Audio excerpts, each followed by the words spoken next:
Hello and welcome to Women Who Lead. Today, I have the honor of speaking to Leslie Ruda-Smith, who was inducted this past November as the president of the National Association of Realtors. As leader of the pack, Leslie is the second member of her family to hold this prestigious and revered position, which leads a collective force of 1.5 million real estate professionals across the country. Hello, my name is Teresa Palacio-Smith, and I'm Chief Diversity, Equity, and Inclusion Officer for Home Services of America and HSF affiliates. My family is originally from Colombia, South America, and when we get together with guest friends and families in our homes, we always ask, no matter what time of the day, ¿Quieres un cafecito?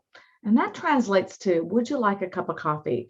Because that's our way of breaking bread together and getting to know each other as well. So today I invite you all for a cafecito so we can get to know Leslie, hear her personal story, and what it takes to empower and lead the members of the most important organization in the real estate industry. So let's get started. And let me just give you a little background of our leader. So Leslie has 36 years of experience as a realtor and is the broker associate of Dave Perry Miller Real Estate. It's located in Dallas, Texas, and her husband and her two children, Kristen and Austin, are also realtors. And, they work with her. So you're truly a family business, Leslie. Her bio is very impressive. And the fact that she's only the seventh female president in the 115-year history of the organization tells you a little bit about her strength and her character. And I met Leslie several years ago at an NAR convention and conference, but was most recently introduced by Chris Kelly, president of Ebby Holiday. And I have to thank him officially, give him a shout out for making this connection today possible. Leslie, I'm so excited to talk to you, and I'm really looking forward to everything you're doing at NAR. It's for me as a realtor, you are our leader, and I couldn't be. I have to tell you, I'm just so excited to be interviewing you for our podcast series as well. So let's get started and find out a little bit more about how did you decide to get into real estate, because you're actually a generation of well-known realtors in the industry. Well, that's a great question, Teresa. And I will also give a shout out to my father while I'm at it, because he is the founder of Real Living. I know Real Living is not going to exist anymore, but it is on my coffee cup right here. So I just want everyone to know that that is where it all began, was with my father. So I jokingly say that I was conceived in real estate. My mother was pregnant with me when my father started his company, and his company is still in existence as a large independent called HER Realtors. And then the franchise division was Real Living, which was sold in 2008 to a Toronto company, and then finally to Home Services. So some of you listening may have been a part of the Real Living team somewhere in this great country. I was born obviously into real estate. And as I say, I don't know any better, but I love real estate. It's a wonderful, wonderful career. I wouldn't change anything for the world. This is a great place for women to make however much money they want to make, and there are no limits. And I've had a lot of limits put on me over the years because I am a woman, and I am from a generation where my father believed that women stayed home and raised their children. So I've had a lot of no's in my life, as in you're not going to be getting anywhere. And I've had to adapt, adjust, and keep plugging away for the sake of all of us to have bigger roles in leadership, whether it be with the National Association of Realtors or whatever it may be. My dad was the 1991 president of NAR, and I learned a lot from him. He was very charismatic. He was probably one of the better speakers I've ever heard in my life. And without question, he was the world's greatest joke teller. I did not get that gene. I don't remember all the punchlines and act them out like my father did, but I can tell stories pretty well. But I do remember being at the Marriott Wardman in Washington, D.C. every year for the NAR legislative meetings. I would walk through the lobby, and there would be my father with a big crowd around him telling another one of his more than likely dirty jokes. And he would have put his hand up like a stop sign, which meant you need to keep walking. This is more than PG-13. Oh, So wow. I just kind of got to know, how it was going to be. And I never got past PG-13, no matter how old I was. And my father passed away 10 years ago, but I worked for my father in high school, went to school in the morning, worked in the afternoon. He had title company, mortgage company, new homes division, commercial division, obviously residential. I don't know if I said home warranty, but he had so many different parts to his company, and I just filled in where needed. So I was a jack of all trades and a master of none when I got out of high school. Then I went into relocation in Dallas with Debbie Halliday when I was transferred to Dallas with my ex-husband. And that is where I met my husband, who we just celebrated our 35th wedding anniversary last August. And we have 2 awesome children who are also realtors with us. Most of us do residential. My husband is a ranch and country property real estate broker on our team. And there's another one on our team that also does the ranch and country property. So I like to say that I moved from Ohio. I got to Texas as quickly as I could, and I wrote me a cowboy. And he's a really awesome cowboy, and I wouldn't trade him for anything. So just to kind of give you an idea of, I grew up a dancer, and I wanted to major in dancing at Ohio State University, which is where I'm a graduate of. And I ended up changing my major to communications, focusing on television and radio. But what people don't know about me is I did not want to be behind the camera. I wanted to literally be behind it, moving the camera around, not like on the air. That way I could have a bad hair day or whatever. It didn't matter. And then I thought, I like music, obviously, having been a dancer my whole life. So maybe I could just be a DJ. You can still have a bad hair day if you're a DJ. So I really wanted to do all those things, but it's funny. I could get up and dance on stage, just like walking down the street. But if you gave me a microphone, oh my goodness, I would just clam up and kind of freak out and think that was just not something I could do. I think we're probably going to get to that eventually through this discussion. So I'll save that for later. But I just like to think that we as realtors bring it home for our clients and customers. We work really hard to do the best we can. And Lord knows a lot of things have changed the last couple of years. But I am thrilled to be in real estate. And that is one of the reasons why Women's Council was founded, was because women didn't have a place. So, and that's kind of where I got started in my leadership roles with Women's Council, because I had a lot of great women who encouraged me. Well, and I love, first of all, what a great story kickoff to begin with. And the fact that I did hear, and I did not know your father, of his legacy and what a great and charismatic person he was. Alan Dalton, who is a very good friend of mine and who is our senior vice president within our company and Real Living CEO, here, he actually told me, oh my God, Leslie's phenomenal. And her, if you ever knew her father, he just could tell the best jokes. And he was just just described him as you did just now. But we have so many parallels, Leslie. I also got my degree in public relations and communications in college at Mississippi State University. And I was the same way. I didn't necessarily want to be in front of the camera because I was, believe it or not, very shy at the time that I was in college. It was not until after, and I think real estate kind of opened that path because it helps you guide you through leadership, that I became really better. Now I'm still, I don't get scared at all, like because I've done it a lot, but it's great to hear how you came through and kind of overcome some of those areas. And the fact that you are now in Texas is amazing, and that you actually have done so much work in the real estate. So let's talk about women, because you kind of brought it up about being a Women Council Realtors. And by the way, I'm a Women Council Realtors member as well here in the Gwinnett County corridor of Atlanta, Georgia, and have been for many years. And I love the organization because of the fact that people don't know, Leslie, right, that women were not allowed to lead in positions of organizations within the National Association of Realtors originally, right? And so Women Council Realtors was kind of started because of a need for more women leaders, which is what I love about that group, and the fact that you were involved with it. And women actually are really pulling a lot now. It's funny how things have changed, right? In that in 2022, if you look at NAR statistics, women actually represented I think it was 19% of the overall first-time home buyer population and 17% of repeat home buyers. And that contrast that to single men, right, who only accounted for about 11% of first-time home buyers and also 9% of repeat buyers. And what do you attribute that to? I think that's such an interesting statistic, and I think it's even going to soar as we look even further down look into the future. Well, it's interesting too that women are only second to married couples as home buyers.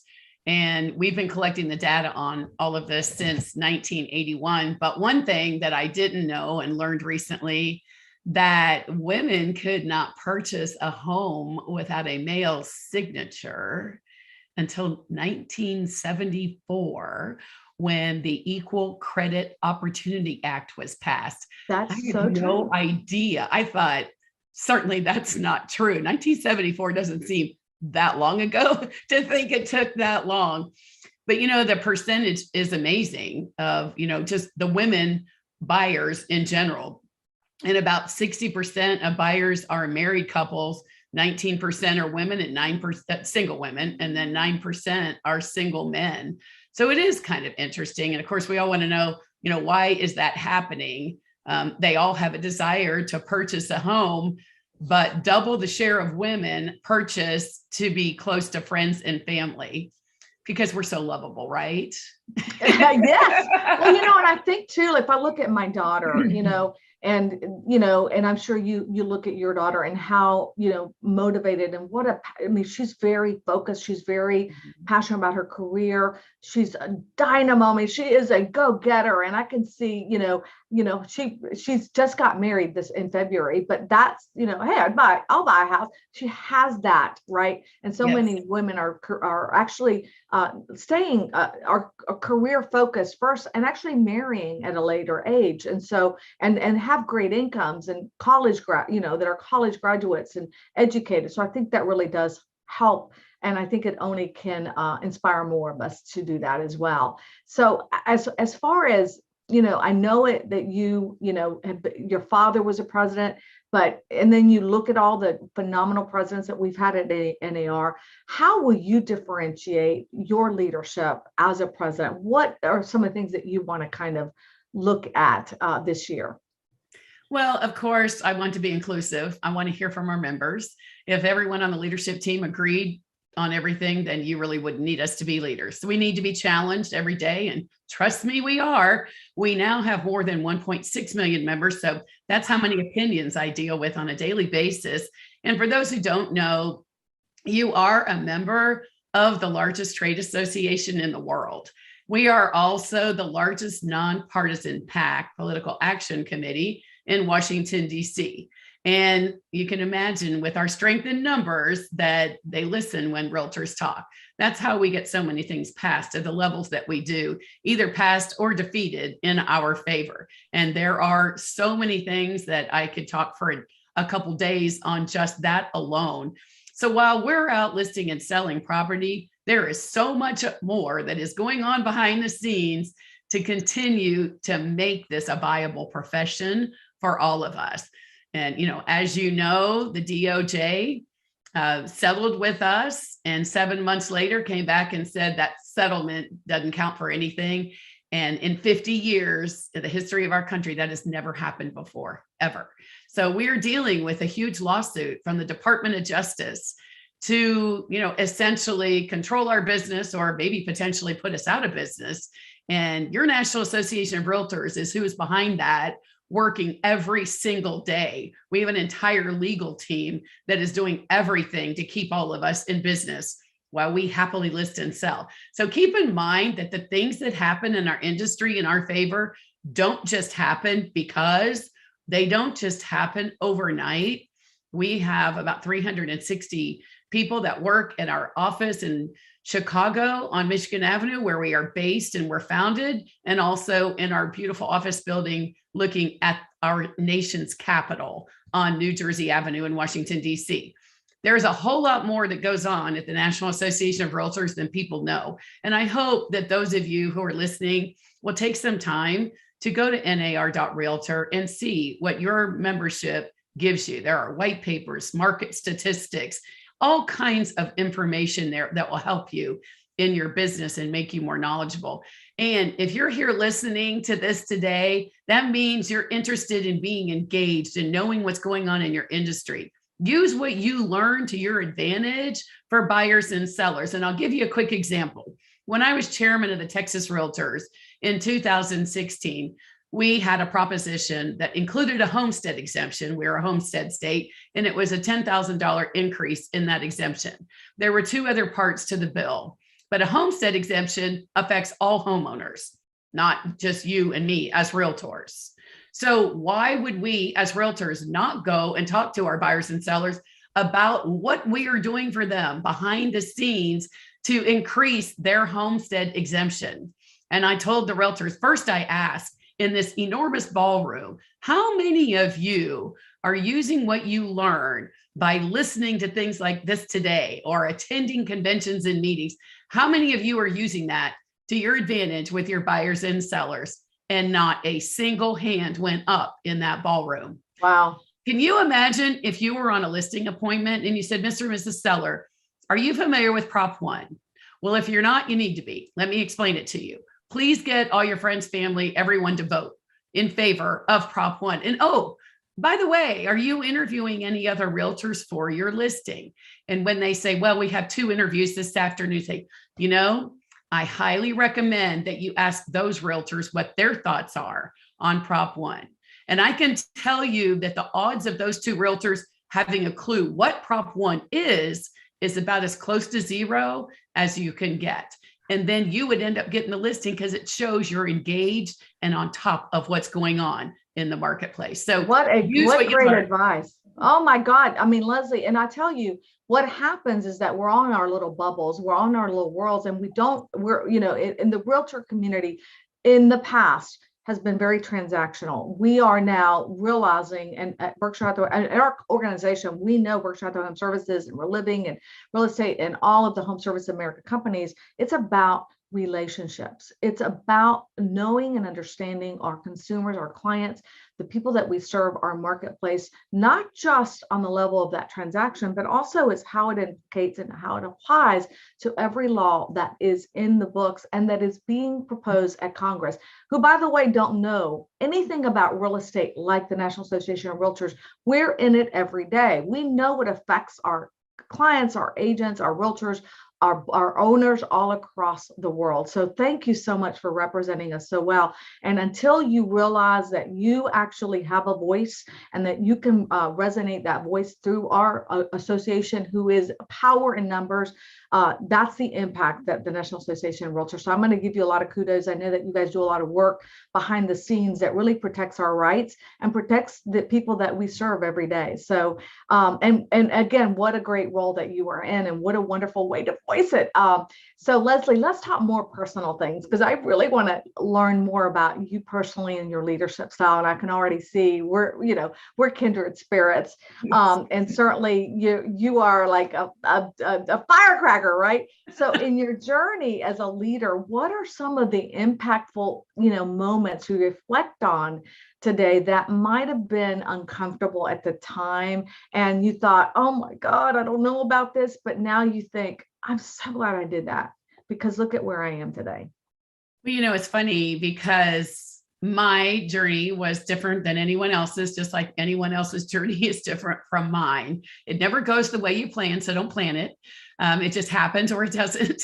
Things happen and you look back and say, okay, I did not know why that happened at the time. I couldn't figure it out, but I get it now. There's a reason why that happened. My father, being the 91 president, now I attended every convention since who knows when, because I grew up in the business. I went to all the conventions more than anything to see my mom, because they were from Ohio and Florida, and then I'm in Texas. So that was my family reunion. But even though I was still in attendance, I was not allowed to serve on an NAR committee, as in just a seat in the committee, not to be the chair or the vice chair, just to be on a committee. 13 years later, a president from California gave me an opportunity to be on a committee. That's 13 years after my father was president. And I will tell you, he didn't have anything to do with me getting the appointment. I remember then when I was asked to be a liaison, there are 7 members of the leadership team, and then our extended leadership team includes the liaisons, which totals about 20. And I was a liaison in 2009 with our first African-American president of NAR. And he happens to be from my area and was a mentor to me. And he passed away, sadly, a few years back, but I think of him almost every single day because he had such an impact on my life and others as well.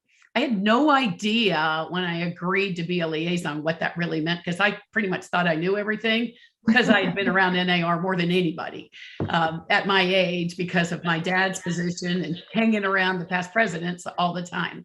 So I remember the president in 2011, excuse me, he asked me in 2009, we were in San Diego, and he said he wanted me to be something that had to do with RPAC, which is our Realtor Political Action Committee. And I just looked at him like, what does that mean? Like, I'm like, I need more information. I'm not just going to say yes when I don't know what it means.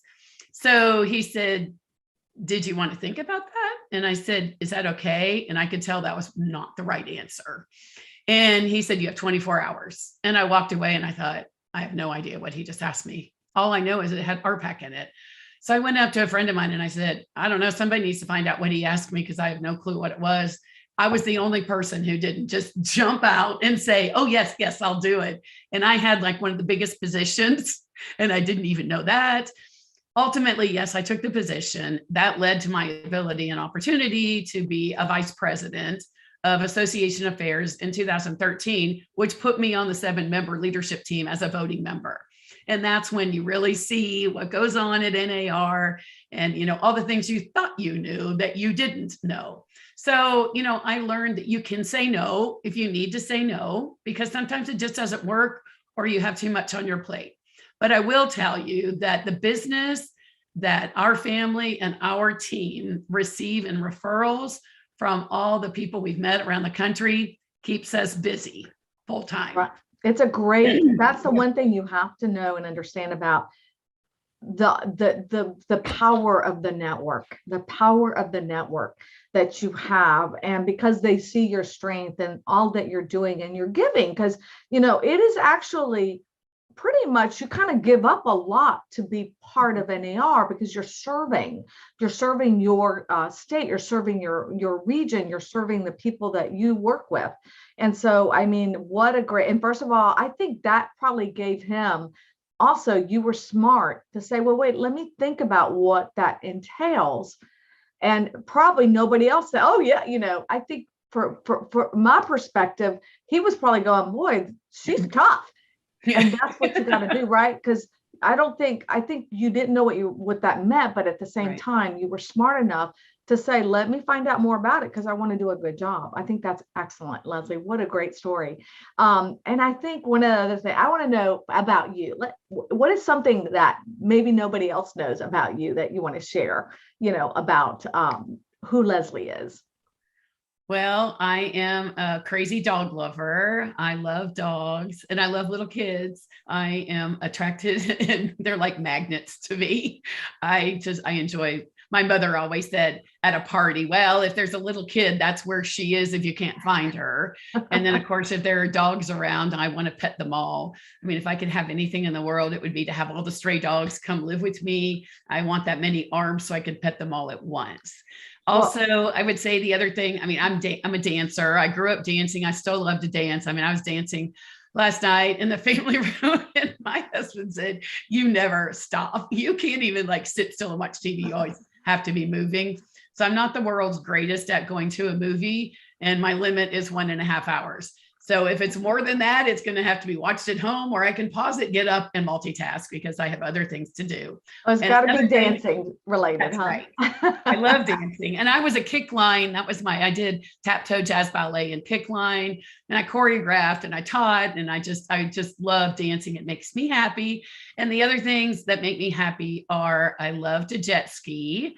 And my nickname is the Sea-Doo Queen from Hell. And that's just because I don't act my age, although I'm getting better because I did have to have back surgery a few years back from maybe jumping wakes or something like that. So I don't do that anymore. I'm not a grandma on my jet ski. I'm definitely, I might act like I'm 30 now, but I do have a good time and I enjoy it. I also find balance in exercise and being strong in mind and body as I take on this position. I don't want to be that president that when I'm done, they're like, did you see what she looked like after her year as president compared to before?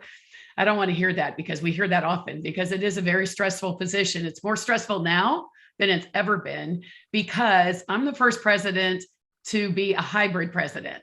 So I literally can get up in the morning, speak internationally, get in my car, drive to Dallas Fort Worth Airport, fly somewhere, and then speak to a board of directors meeting in another state. And so I'm hoping and praying my flights are on time, everything else, so that I can be on my game face all the time. And that really is difficult, Leslie, because, now we're still, because we were all in a Zoom world, right, for so long. And now people want to see you in person. But yet you can't be at one place, you can't be at all places where you're wanted. So, I mean, it used to be when you were out of town, you were out of town. That's right. That was it. What a great, first of all, and it also does allow you to be able to reach more people, which is part of your constituency, right? So again, one of the things too that I thought that, I love that about you, and you do have a great spirit. And I can just see you out there on your jet skis and out there skiing, working like you're in your 30s. I'm the same way. Yes. How about, okay, so we talked a little bit, like one of the things we did before we connected, and again, we talked about Chris Kelly, and he is just a dynamic person. He's the one that made the introduction, but he's with Abby Holiday. So talk about, because you shared something with me and I thought it was very special. Who is somebody that you looked up to, in your career, somebody that was a very special mentor to you? So Abby Holiday was my mentor. I don't even know if she knew that all of the time, but it's funny, when I first moved to Texas, she knew my parents and she hired me in relocation to do corporate calling. And of course, back then I'd go canvass entire high rises all day, every day. Now you can't get in them because of security, but I would use my father's cookbooks from his company in Ohio to get business for Abby Holiday in Texas, because everybody loves a free cookbook, right? That's and true. Dad had the famous people cookbook. He had the athlete cook, the celebrity athlete cookbook. He had all these different, cookbooks that everybody wanted. They were like Beanie Babies back in the day. You had to have the whole collection. So Abby was one of those people that we used to joke around and say, did you get a thank you for the thank you note? Because she would just keep thanking you. And she was just an amazing human being who, as a matter of fact, I just was done speaking right before this with a leadership group. And I said, you go look at the Dallas Association of Realtors, and Abby's not on that wall because she was never local president because she's a woman. So she's the founder of the Dallas chapter of Women's Council and was national president of Women's Council, but she never got to be local or state president in Texas because women had never been presidents in the 50s. So it's kind of funny because she used to, because I was new in Texas and she knew I was going to get divorced as soon as I could, which I did do, she would have me be in charge of the international exchange students that would come over from FIOPC, and she'd say, honey, here's my credit card. I need you to pick them up about 7:00 from the back house and show them a good old time in Texas. And then I'd bring her credit card back the next day. So, obviously you can't use someone's credit card now, but back then we could. And I would just have such a good time meeting with these people from countries all over the world and being their host, showing them a good time in a young person's eyes, because I was in my 20s at that time. And it was just a lot of fun. But she was just a wonderful, wonderful lady to have as a mentor. She lifted women up. She truly paved the way for so many of us in this industry. And I couldn't be more grateful and fortunate to have had her as a mentor. That is, again, it's just such an insight to an individual that was doing, just how she touched and changed your life. You never know who's going to inspire you. And I'm sure I know you're inspiring women that are watching right now, and all of these, that are hearing our podcast as well. Leslie, and you're not going to believe this, but I was also I was in charge of business development for the relocation division of Prudential Georgia Realty, which eventually became Berkshire Hathaway Services Georgia Properties. I did the exact same thing. We used to canvas buildings, walk it. I've done that too. Isn't that wild how we have the same kind of background? When I was with Prudential, and yes. I was an owner of a Prudential. So it's like we were following each other. We just didn't know it.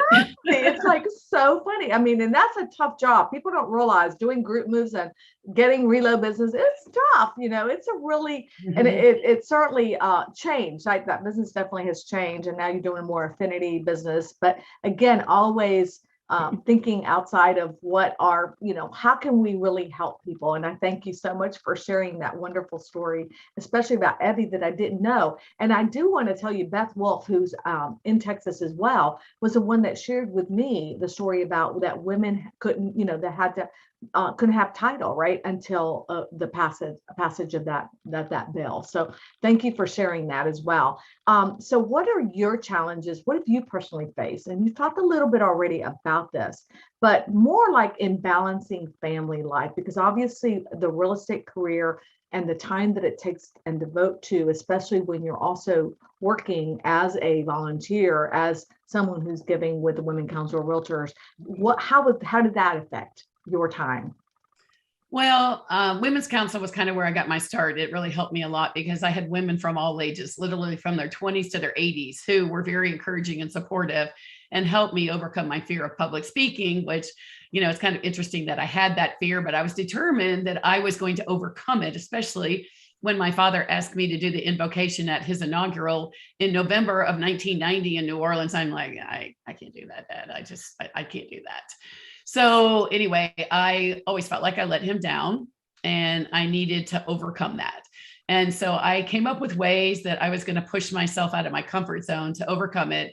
And then obviously now I do it all day, every day. So it's really not any different than walking down the street now because I do it so much. And that is how you overcome speaking, is just doing it over and over and over, putting yourself in uncomfortable positions. But I can also tell you, for anybody who's watching, it's all in your head. I can be the first one to tell you it's all in your head. So you have to have self-talk and get over it with yourself. When it comes to balance, luckily I have a family who helps me a lot and a huge staff at NAR. So it does take a village, but one of my 3 pillars is strength, not only strength in numbers, as we're 1.6 million as the largest trade association in the world, but also our strength in mind and body. And after the last 2 years and what we've all been through, we need to take good care of ourselves. And you need to be cognizant of that. I know I am. I don't want to be the president who puts on 40 pounds through my leadership journey, which it's usually about 10 pounds a year. But I won't let that happen because I watch what I eat. Not that I'm an angel, because I do eat junk once in a while because, hey, I'm human, right? But I carry my double tube with me everywhere I go. I work out in my room. So I do work out. And I watch, I have online videos that I work out with, and I do a 50-minute workout whenever I can. I try to do it at least 3 times a week and walk as much as I can while I'm at meetings so that I can get exercise and keep putting the right gas in my tank to be efficient and effective as I lead this association and all of you as realtors. And I hope that you too are looking at your own lives and making sure that you're taking good care of yourself. And a little side note to that, it's a little bit hard right now to find black tie dresses and shoes and things because of the supply issues. So I had to figure out, what am I going to wear to my inaugural a couple months ago in November in San Diego? And there wasn't a lot to choose from. I'm not one to order clothes a lot online because I like to know how they fit, especially when it's your inaugural. Mm-hmm. So I took the dress that I wore in November of 1990 to my father's inaugural, and I added a few inches of trim to the bottom to make it a little more age appropriate. And that is what I wore. to my inaugural. Now, I did not weigh the same thing as I weighed when I wore that dress 30 some years ago. But I don't weigh more than maybe 10 to 12 pounds more than I weighed 30 some years ago, because I'm not going to allow that to happen, because I know what a difference it makes for me with all that I have on my plate. So I know not everyone has on their plate what I have, but you still have to take care of yourself in mind and body. And I hope you are all conscientious of that and doing the best to be the best version of you that you can be. What great advice, and what a way to honor the legacy of that moment, right?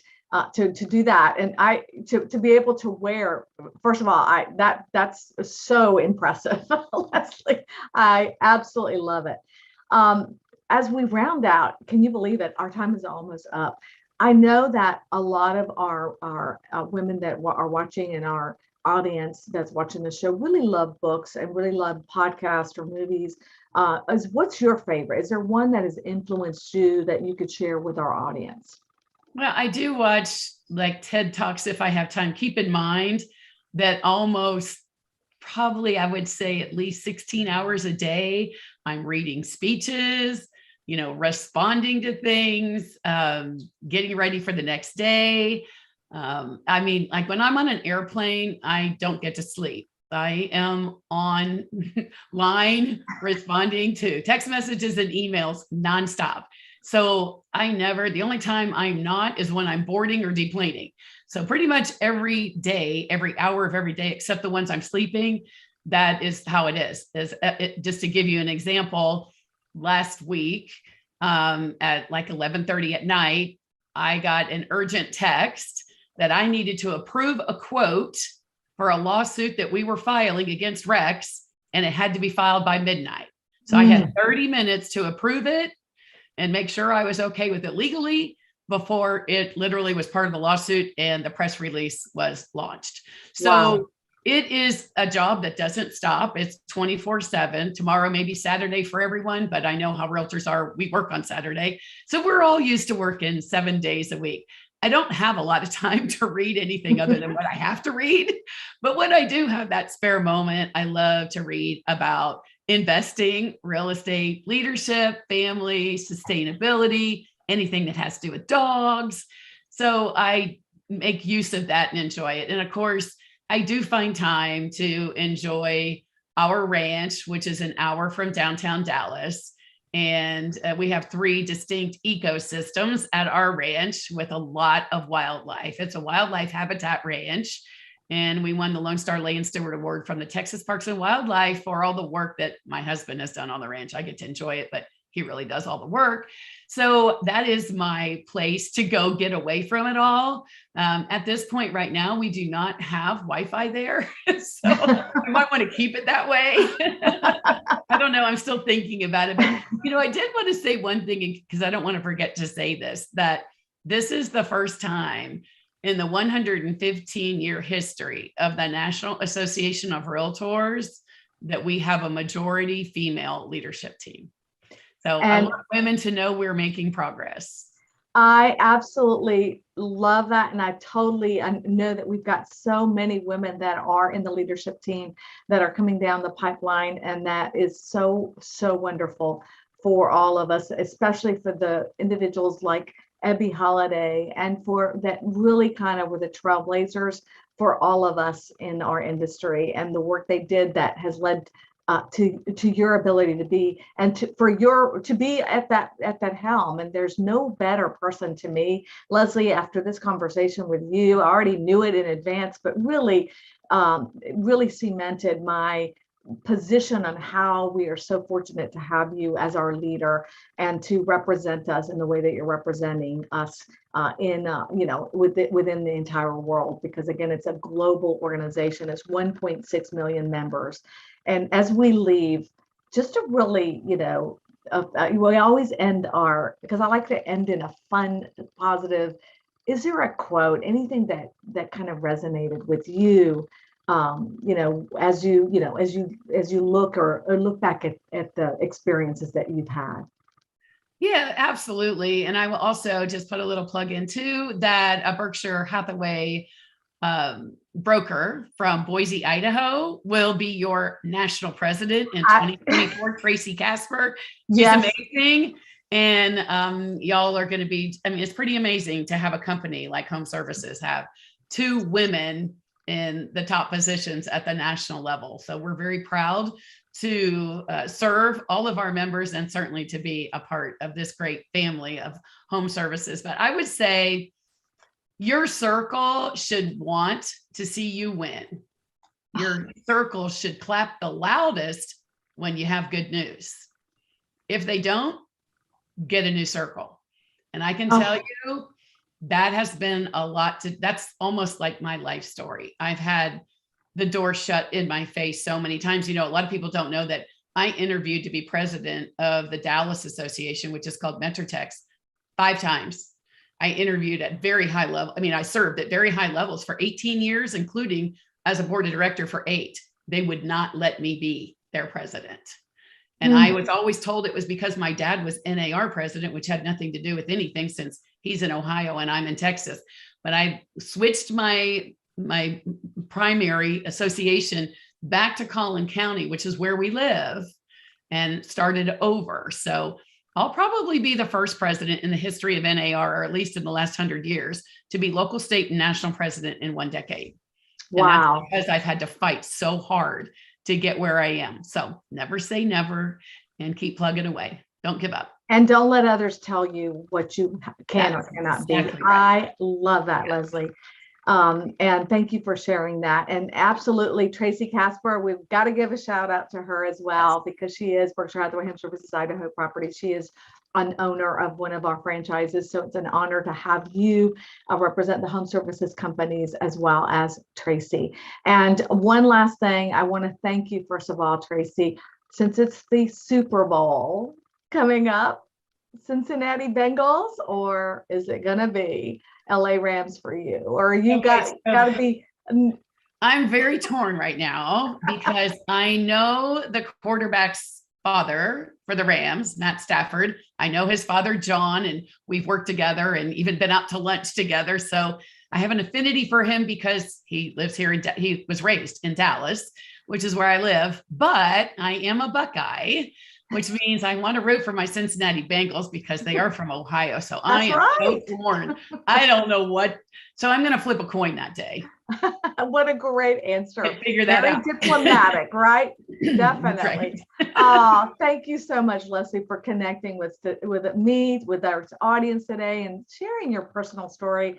I am so inspired, and I know many of our listeners and viewers are also going to be inspired as well. And also with our podcast, they're going to be able to listen in the future. As we wrap up, I came across this quote recently, which I believe very aptly characterizes who you are and that which you represent. A leader is one who knows the way, goes the way, and shows the way. And that's by John Maxwell. And I think that is definitely, you are showing us the way. And I love, you know it, you've been there, and I really appreciate you being the leader of our organization. And I want to thank our audience, all of you, for, the dedicated viewers, because we have a lot of following, Leslie. So I'm excited to, again, be able to launch our podcast with you. So join us next month on March 9th, when we're going to connect with another dynamic leader within our industry. More to come, more details. It's going to be a great episode. And as always, you remember you can catch the shows on our Facebook page. WomenWhoLeadSeries.com is the Facebook page. Listen to the Women Who Lead podcast series, or find me on LinkedIn. Thanks again. And remember, I want you always to bring another woman up the ladder with you as you climb to the top. Thanks again, everybody. Have a great week.